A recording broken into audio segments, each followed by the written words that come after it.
Ես աշխարհաժողով շարժման հիմնադիրն եմ, կարծում եմ, որ բոլորը տեղյակ եք մեր շարժման մասին։ Մեր շարժման հիմքը դա հայկական երազանքն է։ Հայկական երազանքը բաղկացած է այն գաղափարի վրա, որ մեզ միավորող գլխավոր գաղափարը դա մեր հայոց հողն է։ Այսինքն մենք նպատակ ենք դրել մեր շարժման առջև, որ վերականգնենք մեր իսկական տարածքային ամբողջականությունը, վերականգնենք մեծ հայկը, քանի որ հենց մեր մեծ հայկը մեր ազգի բնորանն է եւ ընդհանրապես ժամանակակից քաղաքակրթության բնորանն է մեր մեծ հայկը։ Ուստի մենք փորձում ենք եւ աշխատում ենք, որ միավորենք հայոց ազգը իր հողի շուրջ։ Դրա համար մեր կայքի վրա ցանկացած մարդ կարող է անցնել եւ գրանցվել, եւ գրանցման ընթացքում ինքը ընտրում է, թե ինչ աշխարհ է ինքը ներկայացնում։ Օրինակ ես մեր շարժման մեջ ներկայացնում եմ մեր ուտիկ աշխարհը, քանի որ ես Արմատով ուտիկից եմ, եւ մնացած մեր մասնակիցները իրենք ընտրում են։ Մեկը Արցախից է, մյուսը Տուրոբերանից է, Բարձրհայկից է։ Այսինքն մենք չենք մասնատում մեր ազգը ըստ բնակության վայրի։ Մարդ կարող է ապրել Հայաստանում կամ կարող է ապրել Հայաստանից դուրս։ Ես էլ եմ, օրինակ, ծնվել եմ Երևան քաղաքում, բայց ցավոք սրտի չեմ մեծացել իմ երկրում։ Օտար երկրում եմ մեծացել, հիմա հասունացել եմ, վերադարձել եմ։ Եվ ես այնպիսի երազանք ունեմ, որ մեր բոլոր առողջ զանգվածը կվերադառնա իր հայրենիք։ Եվ ես հավատում եմ հայկական երազանքին։ Ոչ դրա համար, որ ես եմ գրել այդ գիրքը, իմ համար դա էական չի։ Քանի որ այդ գիրքը պատկանում է ամբողջ ազգին, Սարգիսին չի պատկանում այդ գիրքը։ Ես հավատում եմ հայկական երազանքին, քանի որ եթե դու երազանքին չես հավատում, այդ երազանքը չի կարող իրականություն դառնալ։ Քանի որ միտքը դա երանգ է։ Մատերիան բաղկացած է երանդից։ Եթե մենք հավատում ենք, կգա ժամանակը եւ մեր երազանքը իրականություն կդառնա։ Ինչպես իրականություն դարձավ մեր թշնամիների մոտ։ Ալիևի ռեժիմը երազում էր, որ ինքը կարող է բռնազավթել Արցախը, մեր ղեկավարությունը այսպես կոչված այլ բաներ երազում, փողեր երազում վաստակել, մեր իշխանությունը վաստակեց փողը, հասավ իր երազանքին, թուրքերն էլ հասան իրենց երազանքին։ Այսինքն երազանք ունենալը դա արդեն առավելություն է ազգի մոտ։ Ցանկացած ազգ պետք է ունենա երազանք։ Մեզ սովորեցրել են, որ մենակ միամիտ ազգը կարող է երազանք ունենալ։ Ասում են դու երազող ես, դու ռոմանտիկ ես, դու իրականությունից կտրված ես։ Բայց իրականում այն ազգը, որը ունի երազանք, նա ռեալիստ է։ Քանի որ իրականությունը ստեղծվում է եւ ձևավորվում է գաղափարախոսության շուրջ։ Եվ շատ կարեւոր է արձանագրել, որ գաղափարախոսությունը տարբերվում է գաղափարներից։ Մենք կարող ենք ունենալ 3000 հրաշալի գաղափարներ, բայց այդ գաղափարները օրինակ չեն դարձնում գաղափարախոսություն, քանի որ համակարգված չեն։ Եվ ես առաջարկում եմ հենց այդ համակարգը։ Այդ համակարգը հիմնված է 3 հարցի շուրջ։ Ով է հայը, ովքեր են այն ազգերը, որոնք մեզ շրջապատում են, մեր հարևան ազգերը ովքեր են, ինչ սկզբունքների հիման վրա մենք պետք է վերանորոգենք, վերակառուցենք մեր Հայաստանը։ Եթե մենք այդ 3 հարցերի պատասխանները ստանում ենք, մենք ստեղծում ենք համակարգ։ Մենք ստեղծում ենք նավիգացիոն համակարգ։ Ով է հայը, ով է իր հարևանը, հարևան ազգերը, եւ ինչ երկիր է այդ հայը ուզում ստեղծել։ Եվ ես այսօր առաջարկում եմ այդ հարցերի շուրջ մեր քննարկումը կենտրոնացնել։ Ով է հայը։ Հայը Տիրոջ կողմից ստեղծված էակ է, որ հիմք է դրել, մարդկության հիմքն է դրել։ Այսինքն ամբողջ ազգերը հայ ազգի ժառանգորդներն են։ Այդ թվում նաև մեր թշնամիները, որոնք ամբոստացել են մեր դեմ։ Նկատի ունեմ թուրքերին, նկատի ունեմ ադրբեջանցիներին եւ մեր պատմության ընթացքում մենք բազմաթիվ թշնամիներ ենք ստացել։ Այսինքն մենք գիտենք ով է հայը եւ մենք պետք է հստակ իմանանք թե ովքեր են մեր հարևանները եւ ինչ երազանք ունեն մեր հարևանները։ Իրենք ունեն հստակ երազանք։ Իրենք ուզում են ամբողջովին գրավել մեծ հայկի տարածքները, քանի որ փոքր հայկը արդեն գրավել են, Կոմագեն, Անկիլիկյան գրաված է, մնում է մեծ հայկի այդ արևելյան աշխարհները գրավել։ Ոստի այսօր մենք կանգնած ենք անդունդի եզրին, քանի որ մեր թշնամիները պատրաստում են բռնազավթել Սյունիքը եւ վերջացնել լուծարել հայոց հարցը։ Եվ ես իմ կողմից եւ իմ շարժման մասնակիցների կողմից կարող եմ ասել, որ հայից բացի ոչ ոք չի կարող լուծարել հայոց հարցը։ Օրինակ թուրքը որքան էլ ինքը երազի չի կարող։ Բայց հայը եթե ուրանում է իր արմատներից, իր արժեքներից, ինքը լուծարում է հայոց հարցը։ Այն ինչ որ մենք հիմա տեսնում ենք։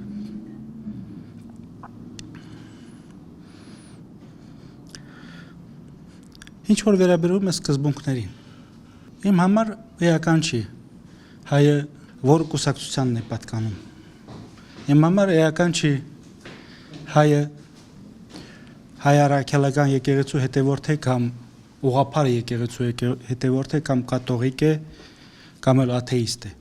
Մեր շարժման մեջ նաև կան գիտնականներ, ովքեր աթեիստ են, որոնք մեծացել են խորհրդային միության օրոք, այդպիսի դաստիարակություն են ստացել, բայց աթեիստներ, բայց իրենք ճանաչում են մեծ հայկը իբրև հայոց ազգի տարածք։ Իմ համար դա է կարևոր։ Եթե մարդը ճանաչում է, որ մեծ հայկը իր բնորանն է եւ ինքը ժառանգորդն է այդ հողին, ապա ինքը իմ եղբայրն է, իմ քույրն է։ Ես չեմ խորանում քաղաքականության մեջ։ Իմ համար օրինակ ես ոչ արևմտամետ եմ, ոչ ռուսամետ եմ, ոչ եվրոպամետ եմ։ Ես հայամետ եմ եւ մենք մեր շարժման մեջ այդ սկզբունքը արձանագրել ենք, ֆիքսել ենք, որ մենք տեսնում ենք Հայաստանի ապագան իբրև չեզոք կարգավիճակ ունեցող պետություն, որը պետք է պատրաստ լինի համագործակցել բոլոր բևերների հետ, բոլոր երկրների հետ, որոնք ճանաչում են մեր իսկական տարածքային ամբողջականությունը։ Օրինակ եթե վաղը մյուս օրը անգամ ադրբեջանցիները խելագարվեն, ասեն մենք ճանաչում ենք մեծ հայկի տարածքները, մենք պետք է նստենք խոսենք, բայց հիմա իրենք ասում են դուք Հնդկաստանից եկած քոչվոր ցեղեք, որը իրավունք չունի սեփական երկիր ունենալ։ Այսինքն մենք արդեն բացառում ենք ադրբեջանցիների հետ որևէ բանակցություններ վարել։ Առավել եւս մեր գերիները մինչև հիմա գտնվում են Բաքվի բանտերում եւ ես համարում եմ, որ Դա հանցագործություն է, բանակցություններ վարել այդ հանցագործ ռեժիմի հետ։ Դե շատ բաներ կարենք այդ թեմաների շուրջ խոսել, բայց ես կուզենայի, որ ձեր հարցերը լսել, ձեր մեկնաբանությունները, որ մենք կարողանանք այսօր լիարժեք քննարկում ունենալ։ Շնորհակալություն։ Նոր բան ասեցիք, չեզոք երկիր դառնանք։ Դա հոյակապ ապագայի համար է, բայց հենց հիմա մենք գտնվում ենք այնպիսի վիճակի մեջ, որ մեզ պետք է ռազմական մեծ օգնություն, որ երկիրը, որ մեզ օգնեց, դա կլինի հիմա մեր դաշնակիցը։ Չեմ ասում պետք է մենք ենթարկվենք ինչ որ մեկին, ենթարկվել չի կարելի, պետք է ուղղակի լինեն հավասար իրար հարգող երկրների դաշնակցություն։ Մենք պետք է վերջ տանք ինչ որ երկրի հովանու տակ ապրելուց։ Այո։ Այդ դա ամենամեծ վատ բանն է, որի մեր ինքնասիրությանը կպնում է, հայի ինքնասիրությանը։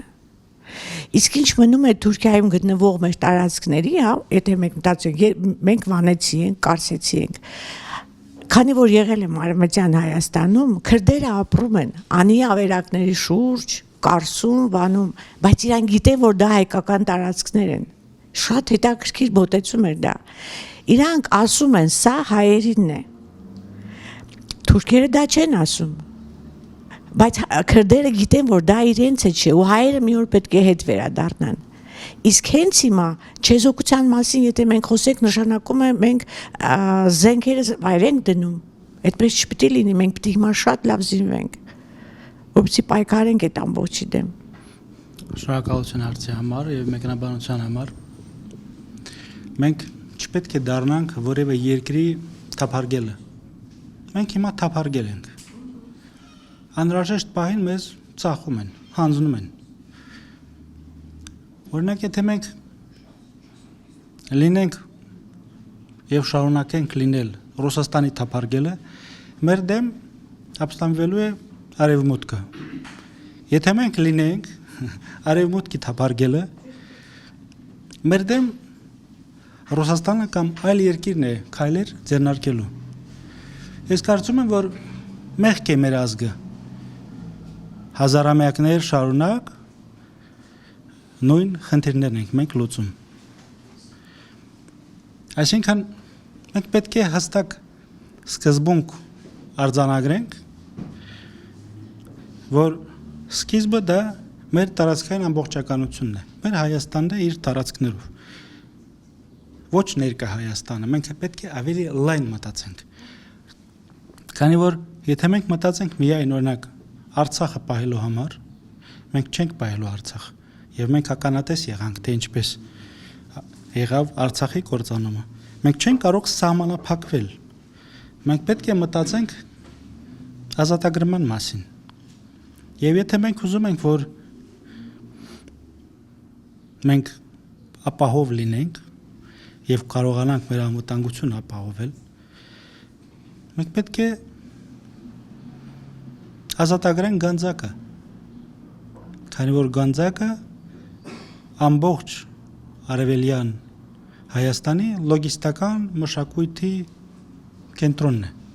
Եվ հիմա, երբ որ մենք նայում ենք օրինակ քարտեզները, որոնք որ մշակվել են Եվրազիական բանկի հովանու տակ, այնտեղ արձանագրված է, որ բոլոր ճանապարհները, այսպես կոչված Սյունիքի Միջանցքի ճանապարհները Գանձակի միջոցով են գնում։ Եթե մենք 94 թվականին հետևողական լինեինք եւ ազատագրեինք մեր Գանձակը, մենք հիմա այլ կարգավիճակում կգտնվեինք։ Լրիվ այլ կարգավիճակում։ Այսինքն կան օրենքներ, աշխարհաքաղաքական օրենքներ, եւ մենք չենք կարող խուսափել այդ օրենքներից։ Չենք կարող խուսափել։ Եվ եթե ցանկացած երկիր ասում է, չէ, հայեր ջան, պետք չի ձեզ Գանձակը, Սյունիքով բավարարվեք կամ Երևանով բավարարվեք, ինչպես կարող է այդ երկիրը լինել մեր դաշնակիցը։ Չի կարող լինել։ Այսինքն մենք պետք է այնպիսի պայմաններ ստեղծենք, որ ունենանք եւ նորից ունենանք մեր կենսական տարածքը, որտեղ որ հայը կարող է ապրել, երեխաներ դաստիարակել եւ ամեն ինչով ապահովված լինել։ Բայց դրա համար նաեւ մենք պետք է մտածենք ճշմարտության համար։ Մենք պետք է այնպիսի պայմաններ մեր երկրում ստեղծենք, առաջերտին սոցիալական պայմաններ, տնտեսական պայմաններ, որ հայերը կարողանան վերադառնալ իրենց հայրենիքը։ Օրինակ հիմա աշխարհով մեկ ամենաքիչ տվյալներով ձեզ ասեմ, մենք ունենք 17-ից միլիոն ավել հայ ամբողջ աշխարհում։ Չեմ ասում, որ նրանց մեծամասնությունը պատրաստ է վերադառնալ հայրենիք, բայց կարող եմ ասել, որ ամենակիչը 1 միլիոն մարդ պատրաստ է, կուզենա, միլիոնից ավել էլ կուզենա, ապրի իր հայրենիքում։ Եվ դրա համար մենք պետք է ստեղծենք, մենք պետք է մտածենք այնպիսի օրակարգ, այնպիսի ծրագիր տնտեսական, որ հայը կարողանա իր երկրում ապրել։ Օրինակ հիմա մենք գնանք խանութ։ Մեր խանութի գները Աբու Դաբիից ավելի բարձր են։ Մենք ունենք շատ լուրջ սոցիալական խնդիրներ։ Մեր երկրում, եթե մենք ելնենք օրինակ ՄԱԿ-ի տվյալների հիման վրա մենք ֆիքսենք իրականությունը, ամեն երկրորդ Հայաստանի քաղաքացին թերասնված է։ Այսինքն մենք կարող ենք շատ օրինակ խոսել մեծ հայկի մասին, մեր տարածքների ամբողջականության մասին, բայց սկզբից այդ խնդիրը սոցիալական, տնտեսական խնդիրը պետք է լուծվի։ Եվ մենք ունենք բոլոր հնարավորությունները, բոլոր տնտեսական, ֆինանսական հնարավորությունները ունենք։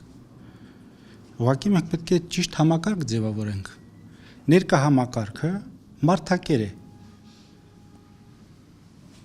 Այդպիսի համակարգ աշխարհում գոյություն չունի։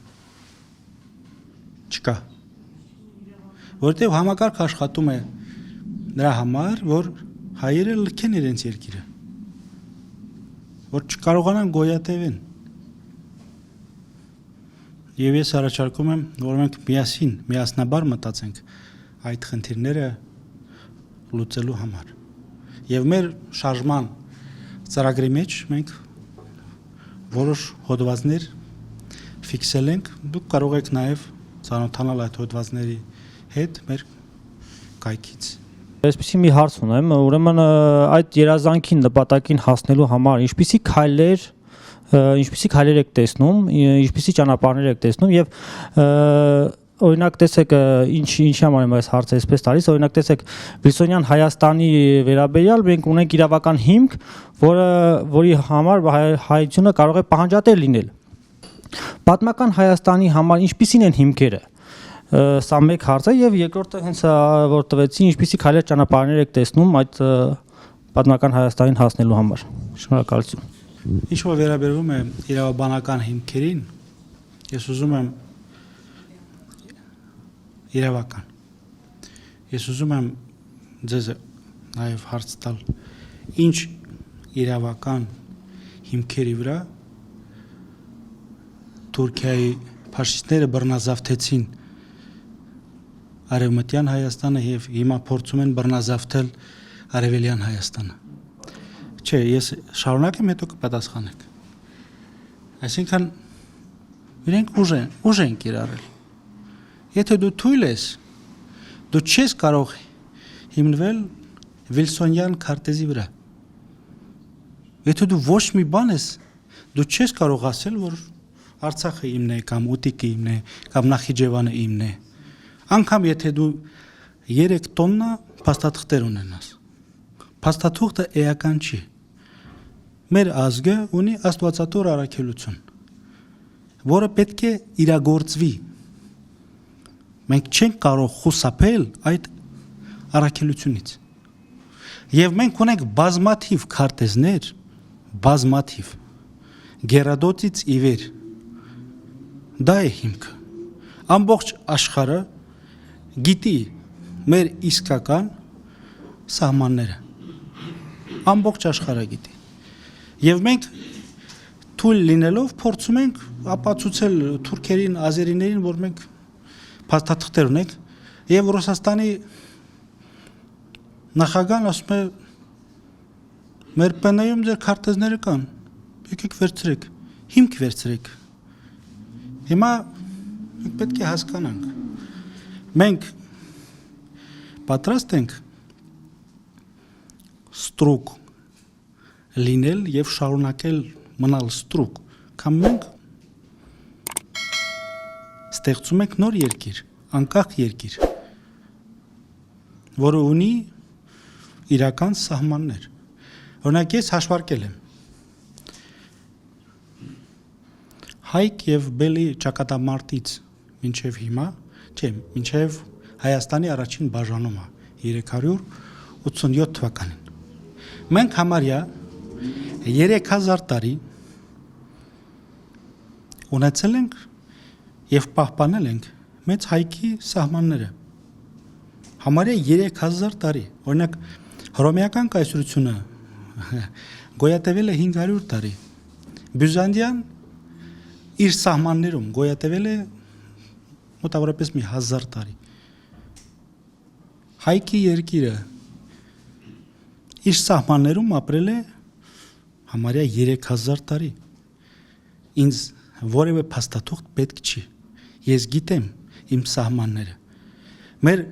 նախնիները փոխանցել են մեզ մի մեծ կալվածք։ Եվ այդ կալվածքում կան ամենակիչ հաշվարկներով մենք ունենք 15 սենյակ, օրինակ։ Թուրքերը ասում են դու չունես 15 սենյակ։ Դու ունես մի սենյակ եւ այդ սենյակից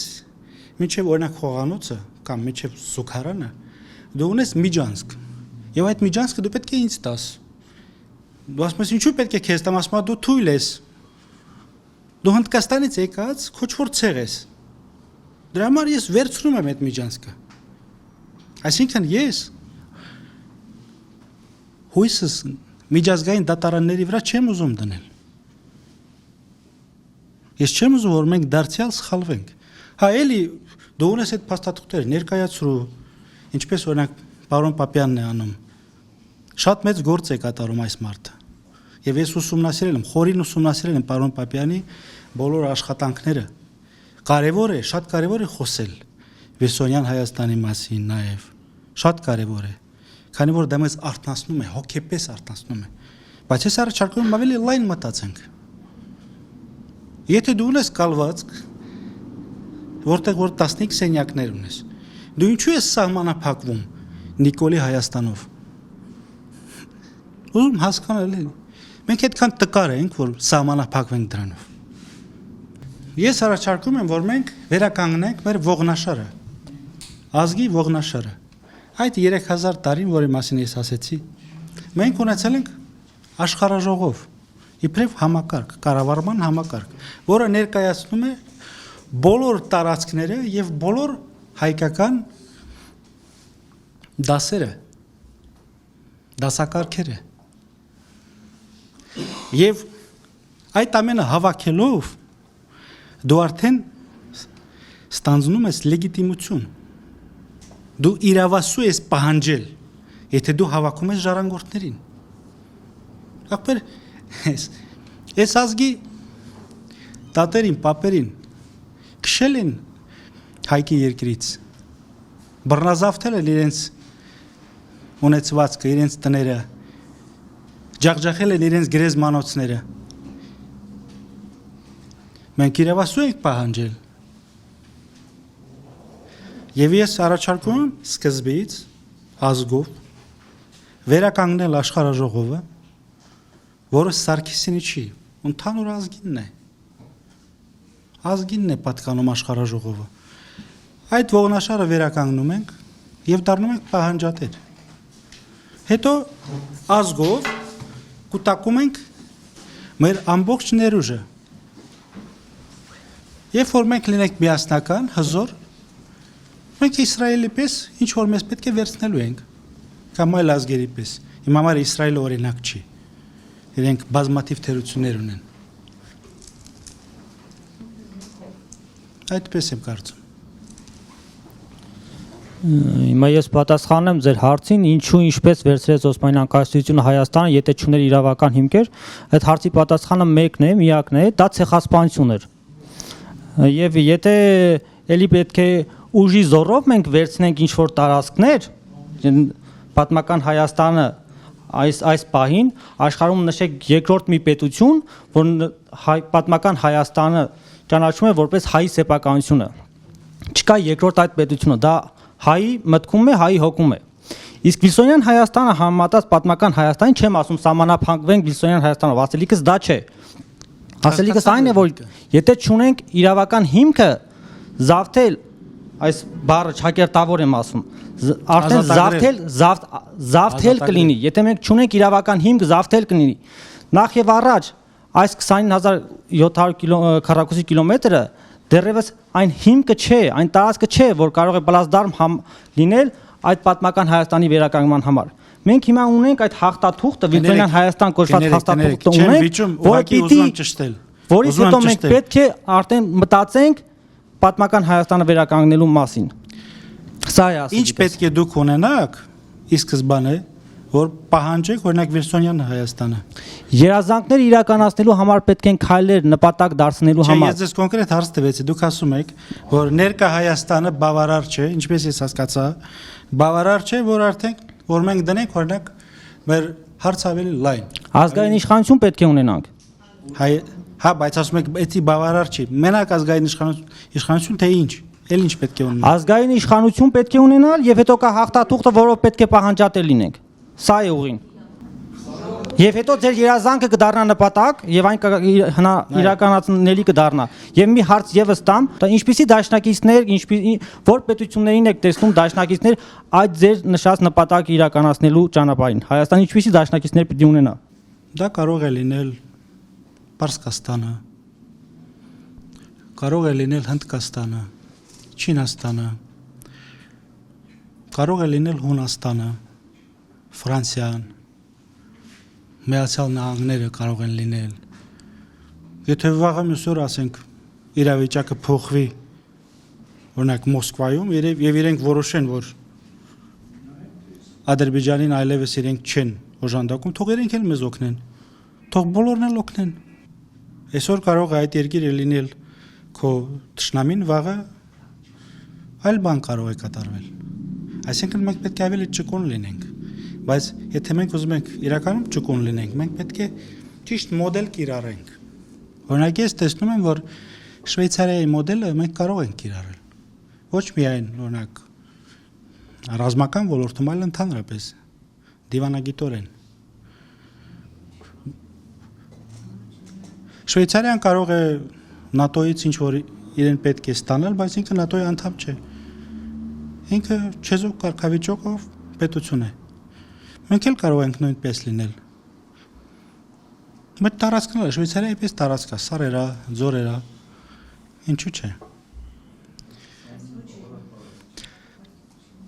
Չեզոք կարգավիճակ ունեցող Շվեյցարիան օրինակ Հռոմի Պապի անվտանգությունն է ապահովում։ Ինչու՞։ Որտեվ ճիշտ մոդել է կիրառվում։ Դուք օգտագործեցիք թափարկել այդ բառը, որ տարբեր կայսրությունների կամ պետությունների համար Հայաստանը միշտ կամ հայ ժողովրդին օգտագործել են։ Այսօր դե հասկանալով մեր ազգին, տեսնում եմ, այս 100 տարեկան է, մեր ամբիցիաները, չգիտեմ, Նժդե Անդրանիկ հետ լեզու չկդա, Վարամ Մանուկյան, չգիտեմ, խնդիրներ անտա, դու այսօր կշարունակվի այս հարցը։ Տեսնում ենք դաշնակցության պատմությունը, դաշնակցությունը, ինչպես դաշնակցությանը օգտագործեցին ազգային հարցի տակ գաղափարախոսությունը, ինչն էր ազգը այն ամենաընդիրը, ամենաբարձրագույնը, բայց ուր գտանեն շարքային դաշնակը ամենահայրենասեր հայն էր։ Բայց երբ որ գուկար այն բանոր բդի այդ ազգային բաննաստինք սին հոպ լկանգնի լեսուր կերտա սաղբջան տեղը տնգի ես դու ես ինչեր գմդածես հիմի այսօր սկան փորձ ունենալով մեր ազգը ազգային ժողովրդավարական բևերը սասնացրեր ստեղծեց այս դաշտը այսօր դուք եք ստեղծում այդ աշխարհազորը էլի գաղափարը լավն է ես առաջինը կուզեմ իմանամ ձեր կարծիքը կամ ինչ խորհուրդ կուտակ մեր ժողովրդին, ինչով առաջնորդվի մարդը, որ վերջում հանգարց չեն կանգնել նույն կոդրաստաշտագի առաջ,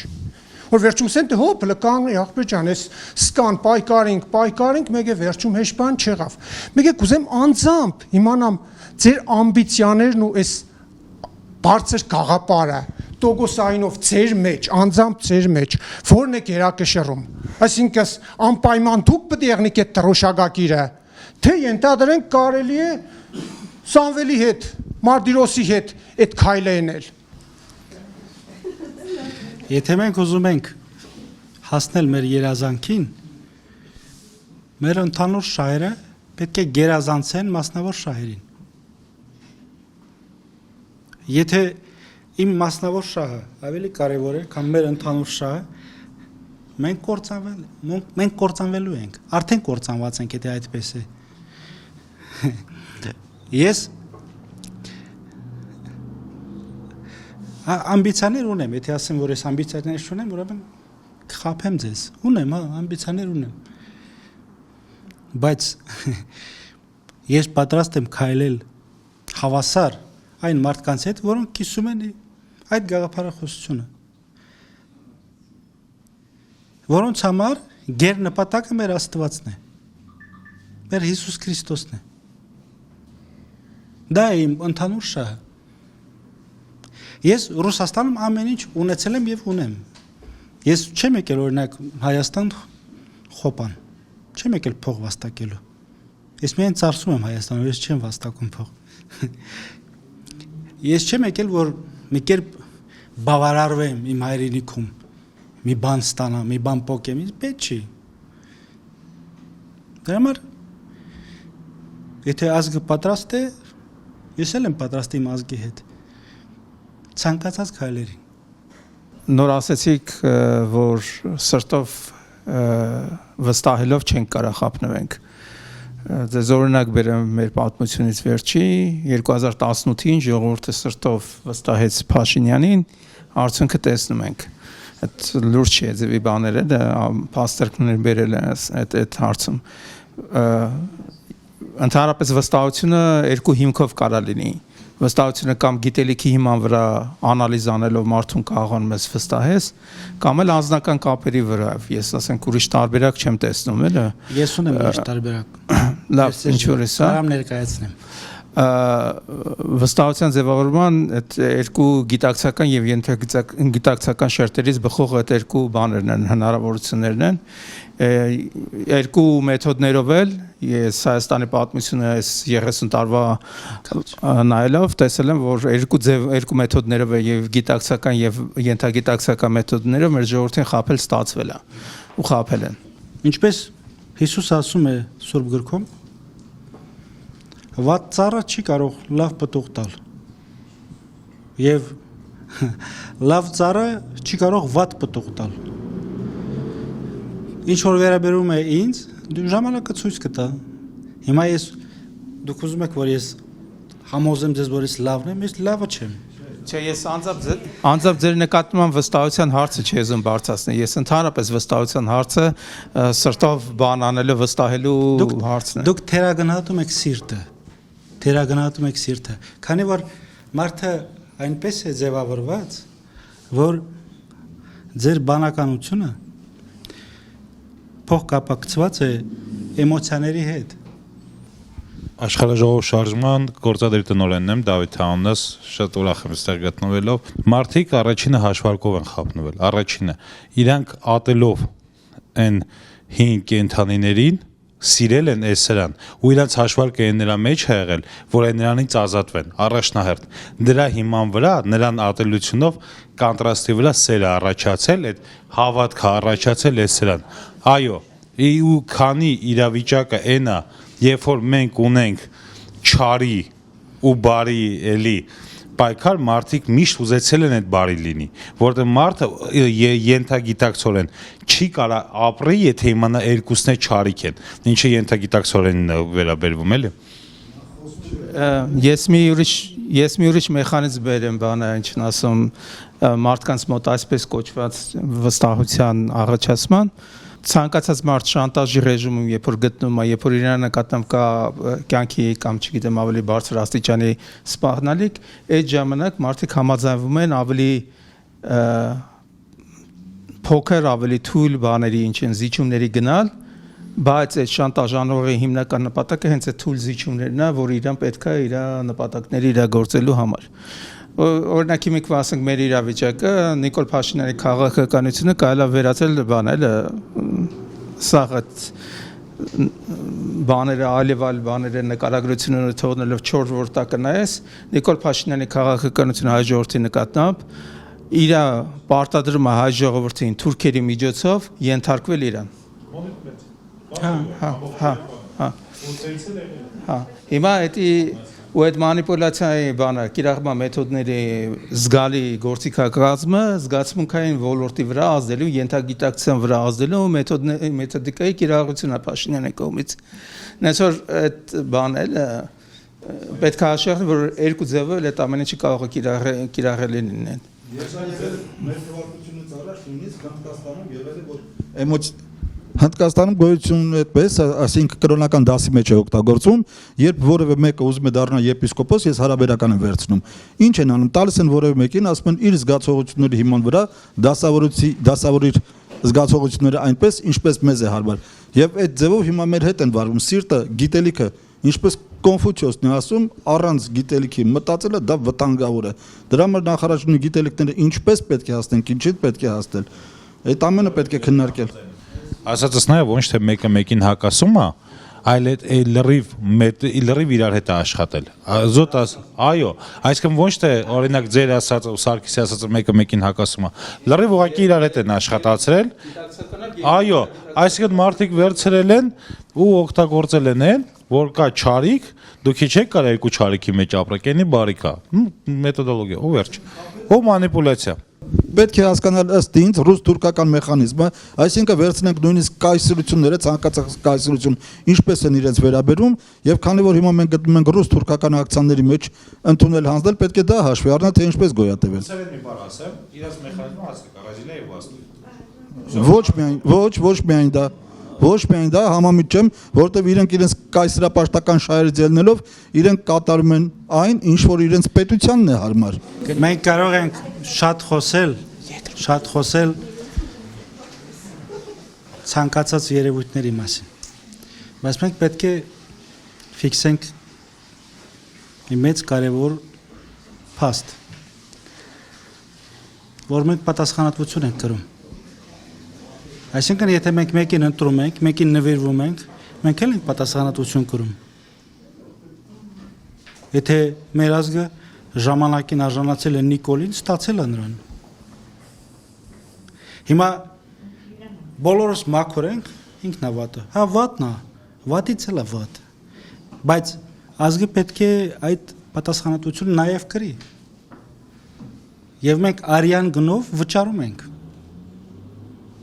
Եթե մենք խոսում ենք երազանքի մասին, երազանքը առաջնահերթ դա պատասխանատվություն է։ Հիմա մենք կարող ենք ասել, որ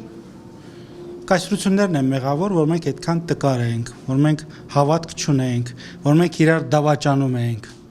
Բոլոր կայսրությունը օգտագործելու է քո թույլ կողմերը։ Եվ շարունակելու է։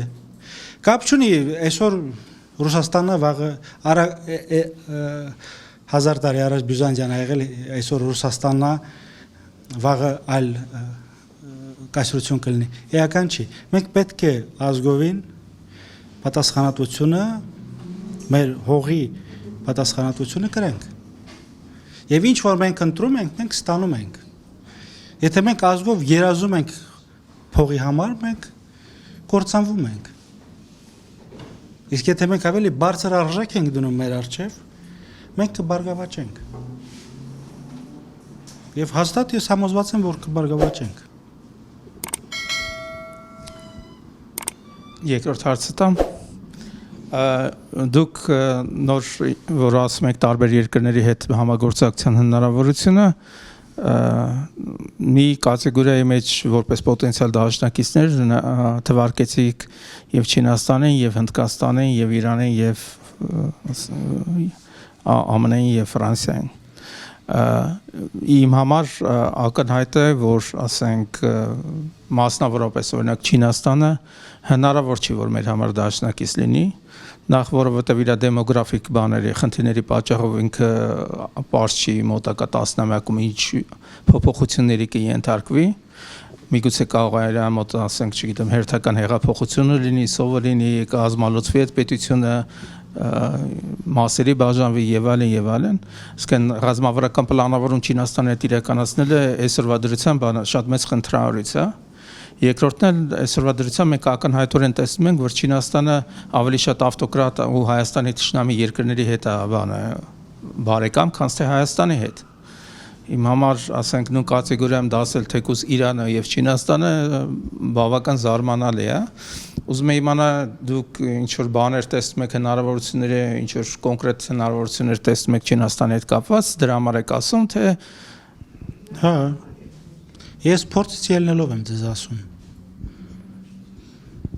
Որովհետև մենք կանք ասենք շատ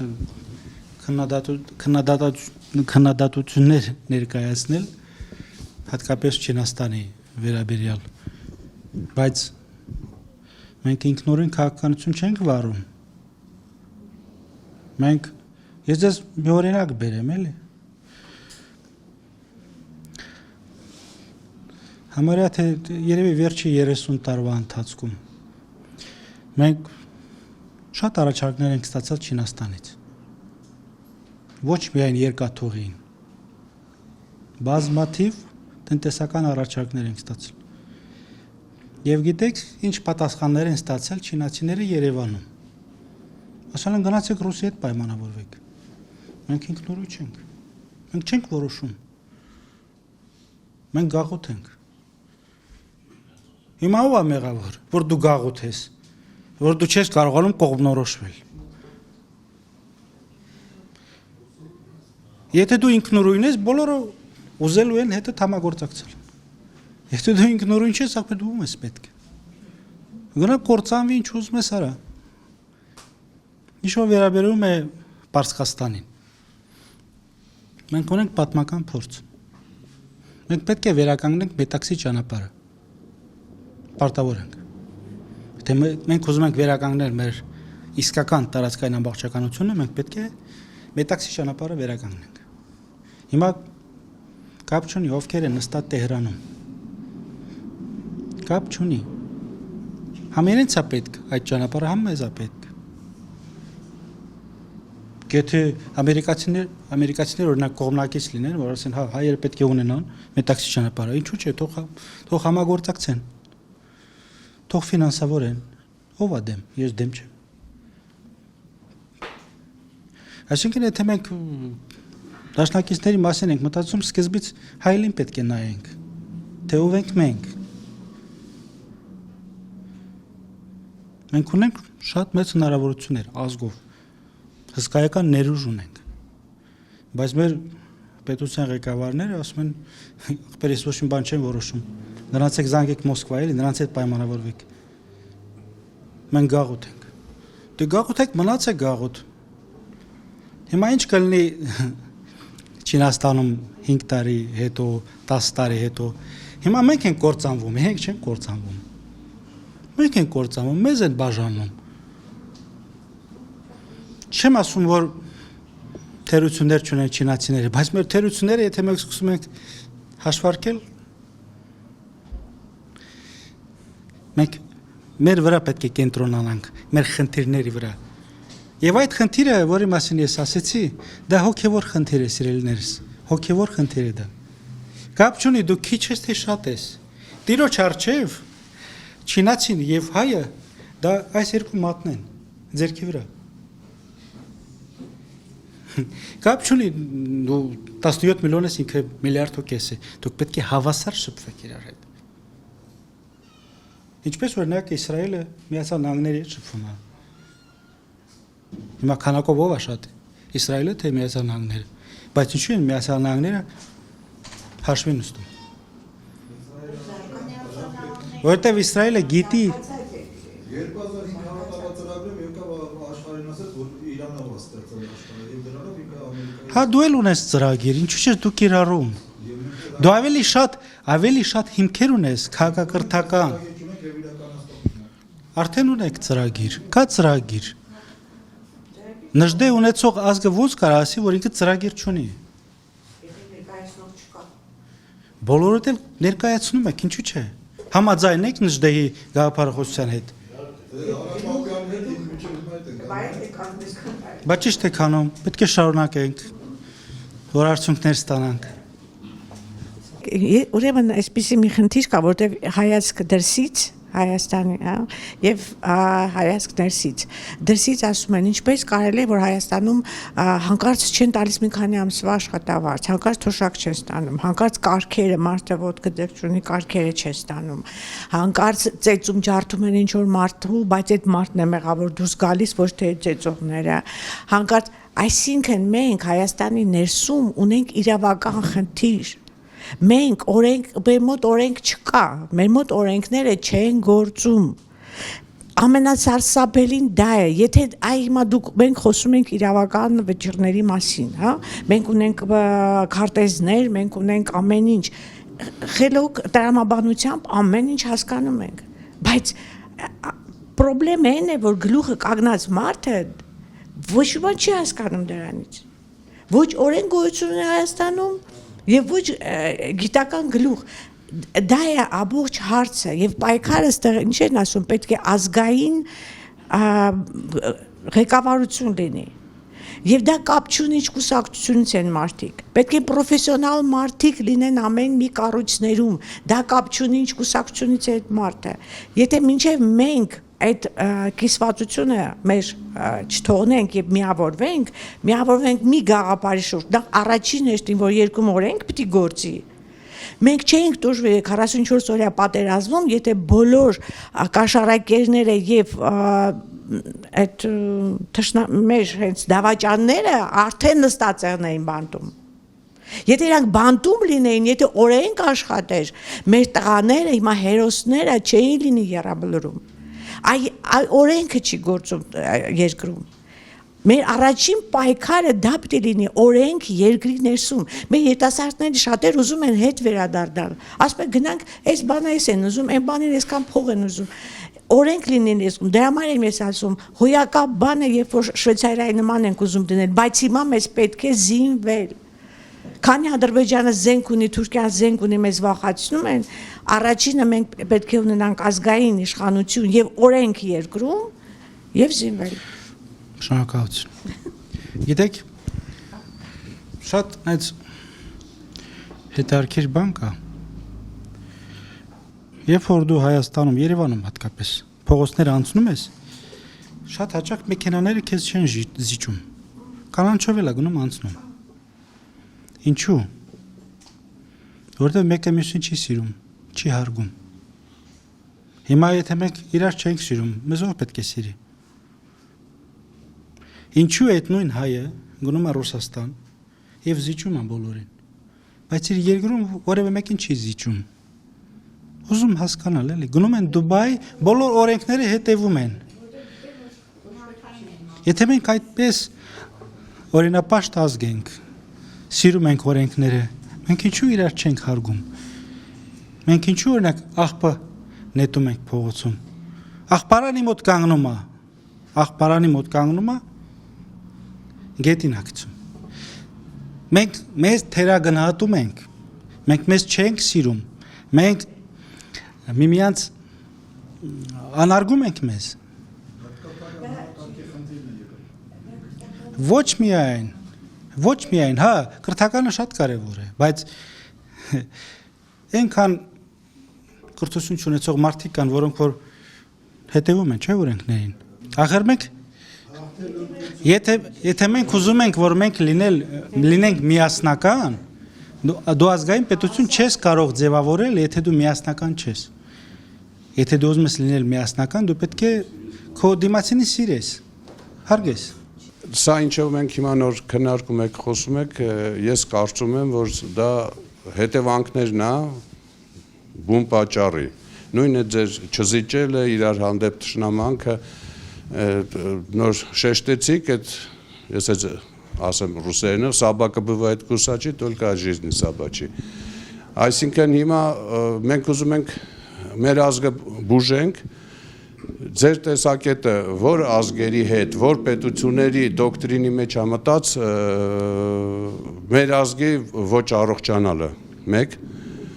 որից ասենք զգուշանանք, որ ազգի հետ շփումը մեզի կառողջացնի։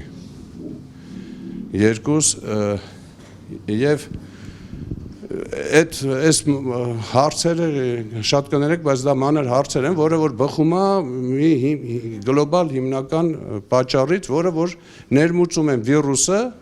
ով որ ուզում է որ քեզի հիվանդացնի, քո ազգը որ դառնա հիվանդ։ Այդ մնացածը պատճառներն են, որի վրա հիմա պետք չի դաժե շեղվել։ Մենք պետք է հասկանանք, որտեղից ենք մենք ստանում այդ թույնը, որտեղից կարանք ստանանք դրա հակաթույնը։ Ես ուզում եմ լսեմ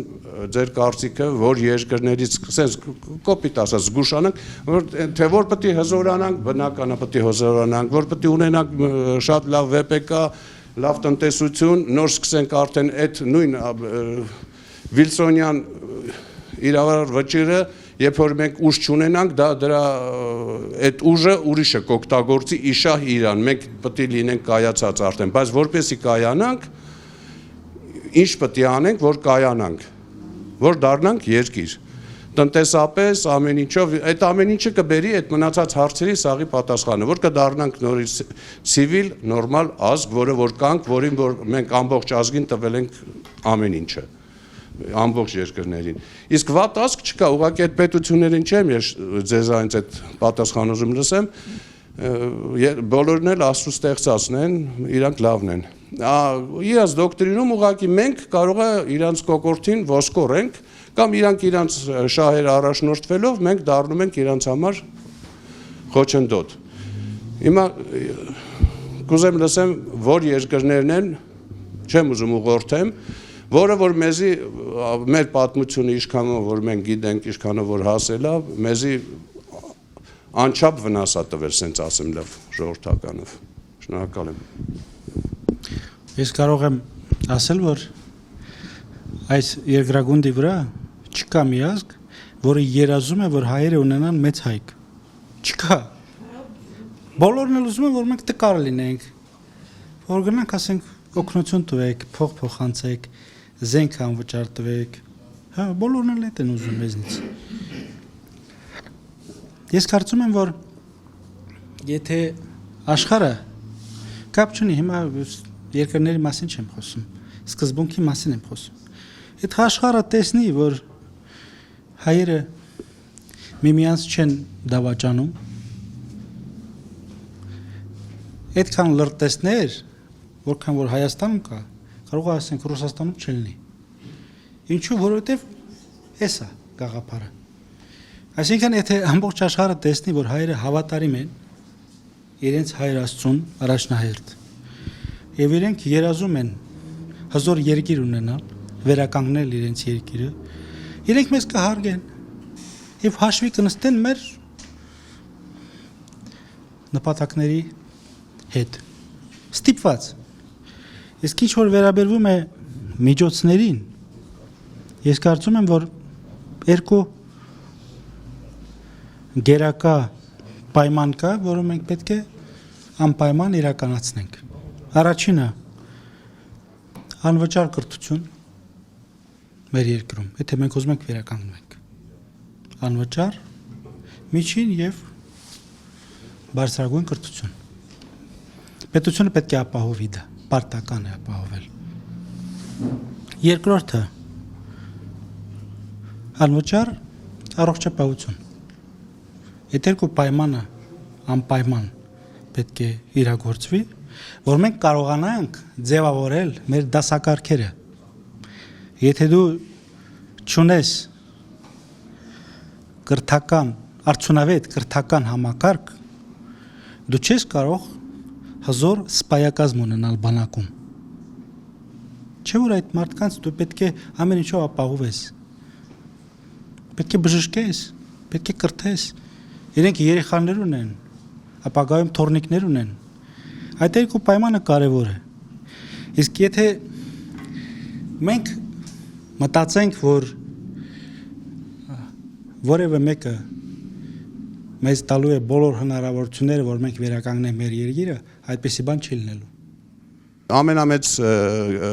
գործակալական ցանցը ձեր կարծիքով Հայաստանում ո՞ր երկիրը ունի։ Ես համաձայն եմ ձեր մտքի հետ։ Հիմա լավ է շարունակեմ։ Ես մտքերել եմ կարդում։ Այսինքն, եթե ամենամեծ գործակալական ցանցը ունի այդ երկիրը, ստեղ գործակալներն էլ նորություն չեմ ասում, որ մեծ ազդեցություն են ունենում, գործակալները չեն լինում հավաքարար եւ տնային տնտեսուհիները լինում են ազդեցիկ մարդիկ եւ կլուչեվոյ պոստերի վրա են նշանակվում, որոնք որ ուղղորդում են, որոնք որ չեն թողում, որ ձեր ասածները նորից հետևանքներն են, որ լինի անվճար կրթություն, լինի բժշկություն, չեն թող, եթե կա կոռուպցիա, արդեն չի կարա լինի այդ ձեր ասածները, ուղղակի դա մեր ոսկի ցանկությունն է մնում։ Իսկ դա ներմուծում են կոռուպցիա, այսինքն էվալյուցիան կտրում են քոքից կոռուպցիան, դնում են իրանց ագենտուրային հատուկ տեղեր, որը որ բերում է հասցնում է այն ինչը որ հիմա մենք այս կես ժամը խոսում ենք։ Ես կոռուպցիայի դեմ ունեմ մի փայլուն միջոց։ Փայլուն, աշխատող։ Ուրիշ չկա։ Բայց ես որտեղ եմ տանում ձեզ։ Եթե մեկը մյուսի համար փոս չի փորում, ուզում է ինքը 10 գործակալ բերի, 100 գործակալ բերի, ինքը չի կարող ձեր վրա ազդեցություն ունենալ։ Բայց եթե ձեր հարազատը 10 լումայի կամ 30 լումայի համար ձեզ վճարում է, հիմա այդ պետությունը չլինի, այլ պետություն լինի, նույն հետևանքն է լինելու։ Դե ցավոք սրտի 21-րդ դարը եկավ հասավ, որ գործակալական մեծ տոկոսայինը մնաց միայն ֆինանսականի վրա, էլի ձայնի չկա։ Ինչի համար այդ ամենը արվում, որովհետև տարածաշրջանում, հատկապես Կովկասում, ամենահզոր, ամենաազդեցիկ ազգը հայն է, քանի որ հայը բնիկ ազգ է, եւ եկ որ ազգերը փորձում են մեզ մասնատել, որ տիրեն։ Հիմա եթե մենք չենք մասնատվում, իրենք ինչ պետք է անեն։ Ատոմային ռումբ են գցելու, թող գցեն։ Չեն գցելու ախր։ Դե համար մեր ներսում է, ինչ հարցել դուք ինձ տակ, խնդիրը մեր ներսում է։ Համաձայն եմ, ես որ ասենք հիվանդությունը մարդու օրգանիզմի մեջ է։ Մարդուն տանում են հիվանդանոց, որպեսի բուժեն այդ մարդուն, բայց այդ հիվանդանոցում այդ վիրուսը արկա է, այդ մարդը չի բուժվի։ Պետք է տեղը փոխվի հիվանդանոցի։ Այդ մարդու ֆիզիկապես պետք է տանը, եթե այդ մարդուն ամենալավ բժիշկները, ամենալավ դեղամիջոցներով բուժումը կատարում են, բայց ինքը այսօրը խմեց դեղը, այդ դեղից հետո միանգամից նորից վիրուսն է ստանում։ Գիտեք մենք ինչ մարդու նման ենք դարձել։ Մենք ասում ենք, եղբայր հիվանդ ես էլի, այս դեղը վերցրու, այս դեղը քեզ համար պատրաստել են 2025 տարի առաջ։ Այդ դեղը պատրաստողը ծնվել է, այդ դեղը կա։ Ասում ես չի եղբայր, ես այդ դեղը չեմ օգտագործում, նա լավ մեռնեմ, լավ ապրում եմ, ինչ ա եղել։ Եթե դու այդ դեղը չես կիրառում, ապա ումից ես նեղանում։ Ախր այլ դեղ չկա, այլ միջոց չկա։ Լավ, ինչի չեն կիրառում լավ։ Ով չի թողում։ Որովհետև մենք ապստամբվել ենք Տիրոջ օրենքների դեմ։ Գիտեք ինչու, որովհետև չեք հետևում պատվիրանները։ Համաձայն եմ։ Որովհետև մենք մեզ անվանում ենք քրիստոնյաներ, բայց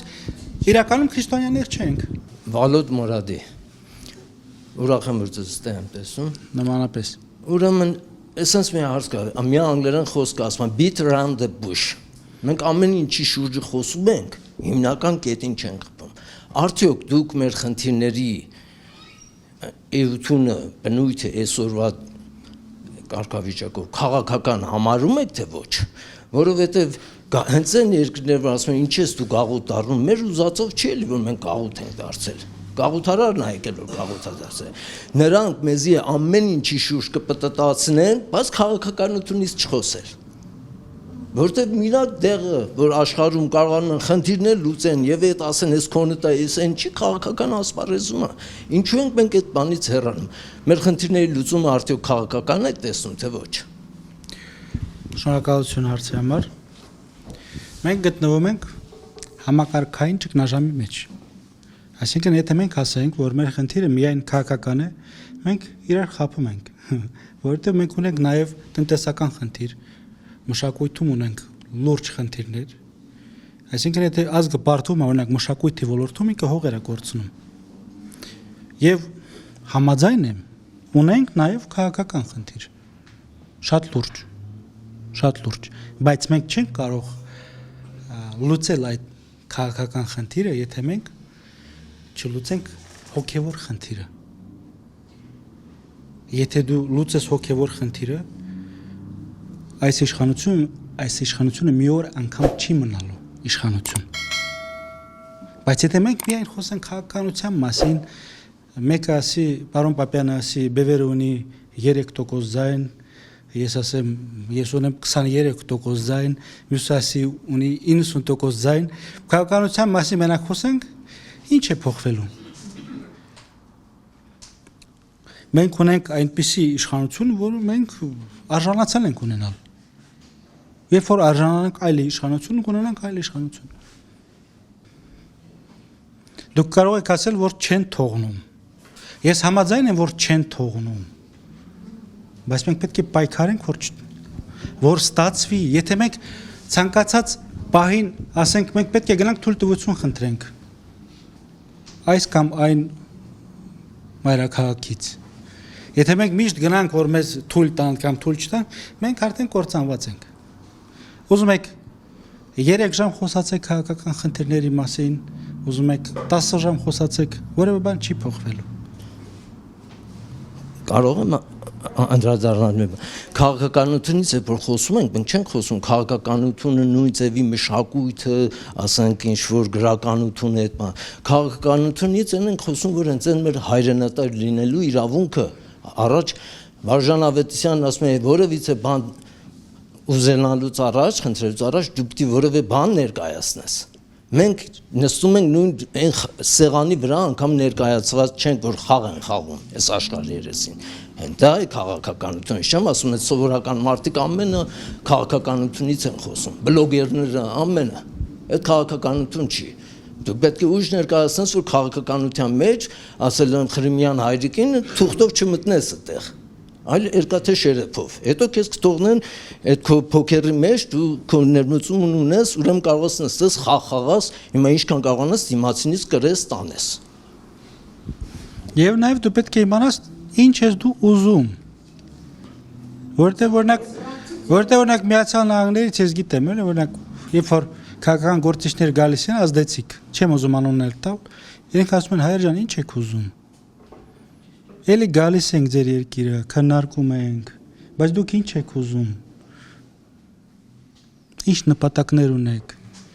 Ուզում եք կուշտ ուտել, դա վատ բան չի, կուշտ կերեք, բայց դրանից բացի ինչ եք ուզում։ Մենք պետք է իմանանք ինչ ենք ուզում, որովհետև մենք ճանապարհ ենք գնում։ Ես օրինակ տաքսի պատվիրեմ, եթե ես կետը չնշեմ, այդ տաքսին որտեղից պետք է տանի։ Մենք անդադ պատվիրում ենք, բայց կետը չենք նշում, ասում ենք այդ տաքսին չեկավ։ Չեկավ չեն թողնում, բայց մենք կետը չենք նշում։ Նշած էր, չէ՞ կետը գնում ենք, իբրև թե լավ թե վատ, ասենք նշած էր, որը տենց էր, հիմա սխալա ճիշտ է, ես չեմ քննարկում, բայց դե որոշակի ինչ որ ուղղություն էինք բռնել, գնում էինք ազգովի տենց ասած, որը որ մեր մեծ ոժդերը տենց հասկացե տարել էին ազգը այդ ուղղությամբ, ազգն է գնում էր։ Գնացինք, տեսանք սխալ ճանապարհ էր։ Այսինքն Որտե ազգի մեղքը որն, ազգի մեղքը նա է, որ չի հելեպ, այդ նոր լավ ասես Վալոդ Մուրադին, ստրուկին չեն, ստրուկ չի ծնվում, մենակ այդ բանում է, կոնսլագերում է ստրուկից ստրուկ ծնվում, այդ էլ կայսերներն էին տենց ասում, բայց ստրուկ սարքում են մարդուն։ Մի օրինակ բերեմ։ Այդ երկրի հետ դուք ասացիք այդ երկրի մասին է, հասկանալի է ում մասին է խոսում։ Բազմաթիվ երկրներ համագործակցում են, փոքր, մեծ համագործակցում են, չէ՞։ Ինչու են օրինակ իրենք կարողանում դրական արդյունք ստանալ, մենք էլ չենք կարողանում։ Յուգոսլավիան ստացավ դրական։ Չէ։ Իրաքը Նայեք։ Իսրայելը ստացավ։ Իսրայելը ստացավ։ Իսրայելը։ Հա։ Իսրայելը իրավետ ոչ կապ չունի։ Բայց ստացավ արդյունք թե չէ։ Իսրայելը իստորիկ իր ստացավ, որտեղ Իսրայելը Ապրեք։ Կրեմլում։ Ապրեք։ Հա։ Չեմ ասում, որ Կրեմլում անստաց, դա մի քիչ։ Նաև Կրեմլում։ Որտեղ ինքը գիտի ինչ է ուզում։ Մենք Իսրայելից քիչ չենք։ Մեր ներուժը համ քանակով, ամեն ինչով շատ հարցերում ավելի շատ է։ Եթե դուք վերցնեք, օրինակ, Ռուսաստանի կառավարությունը, դուք հայկական ծագում ունեցող մարդիկ ավելի շատ կհանդիպեք, քան հրեական։ Բայց այդ հայկական ծագում ունեցող մարդիկ չեն հասկանում, որտեվ ազգը չի ձևավորել նպատակը, ուղղությունը։ Հիմա ես օրինակ, երբ որ Ռուսաստանում տարբեր համայնքների ղեկավարների հետ զրուցում էի, իրենք հարց են տալիս, ասում են Սարգիս, դե անուններ չեմ տալիս, բարձր։ Ասում են Սարգիս, ես պատրաստ եմ իմ երկրի համար։ Ես ունեմ, հա։ Բայց ասում ես ուզում եմ, որ Երևանից ինձ թելադրեն, ասեն ինչ է պետք։ Ասում ես հրամանին եմ սպասում, հրամանն էլ չկա։ Օրինապաշտ մարդ է էլի, ասում ուզում եմ ծառայեմ ազգին, փող ունեմ, կապեր ունեմ, Երևանից գալիս են ուտել խմել, հա, փող հավաքել եւ վերջ։ Նպատակը որն է, ինչ եք ուզում այս աշխարհում։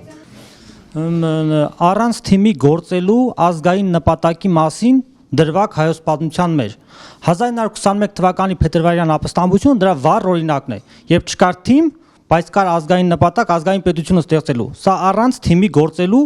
հստակ օրինակ է։ Թիմով գործելու կամ ինքնակազմակերպվելու օրինակ է Արցախյան պատերազմը, երբ Սփյուռքը եւս մասնակցեց Արցախյան ազատագրական պայքարին, բայց երկու դեպքում էլ այդ պայքարը ոչնչացվեց ռուսական կայսրության կողմից։ Առաջինը 1921 թվականի ապրիլի 2-ին,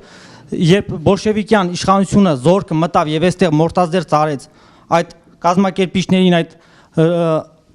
ժողովրդին, եւ երկրորդը Լևոն Տեր-Պետրոսյանի օգնությամբ գլխատվեց Արցախյան շարժումը, ազատագրական շարժումը։ Այս մասին եթե մենք չենք խոսում, այլևս այդ հոգևոր սրտով գործունեությունը ճնշված է բռնատիրոջ, գաղութատիրոջ կողմից։ Սա պետք է փաստել եւ պայքարել դրան ընտառաշ դա ազգային պետություն ունենալու եւս մեկ անգամ պետք է, եւս մեկ բազմաթիվ անգամ պետք է պայքարել ազգային պետություն եւ իշխանություն ունենալու համար։ Ինչու եք սահմանափակվում Լևոն Տեր-Պետրոսյանով։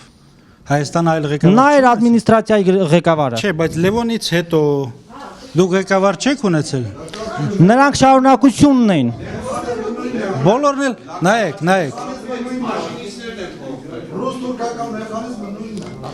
Եթե խոսում եք, նայեք։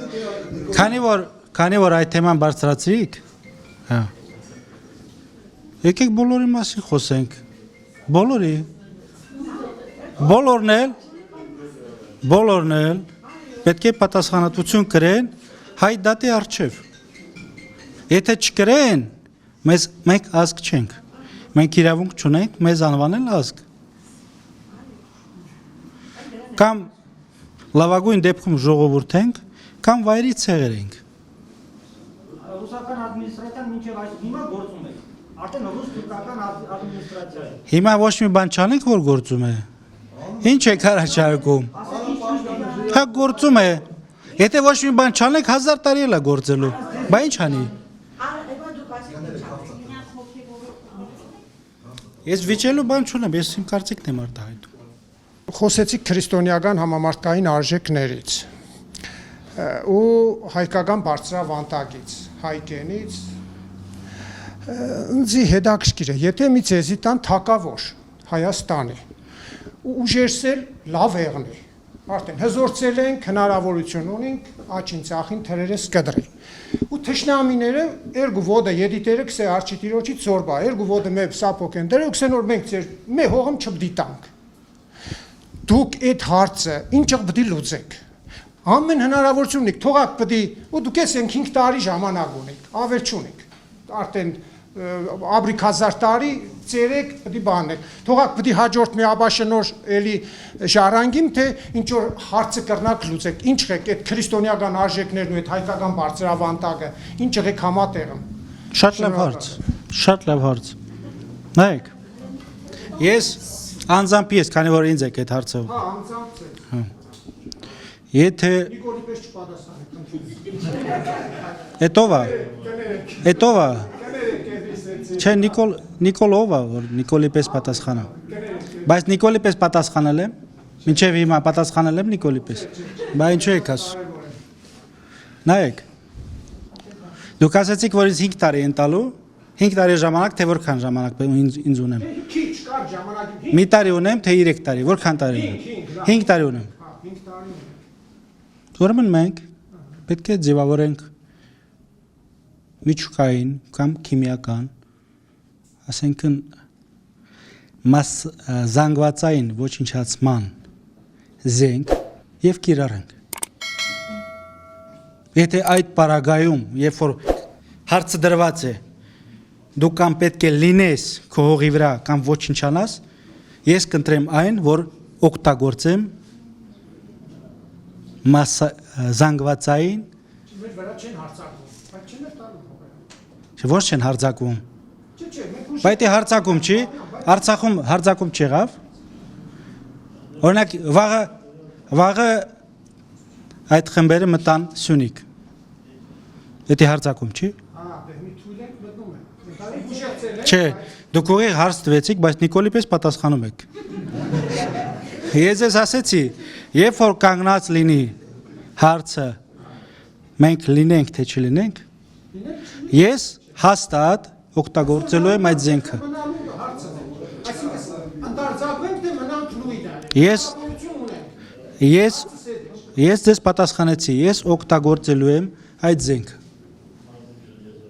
Ուզում են հետո դատեն, չդատեն, ես անելու եմ։ Եվ ես կարող եմ ապացուցել աշխարհին, թե ինչու եմ ես օգտագործում այդ զենքը։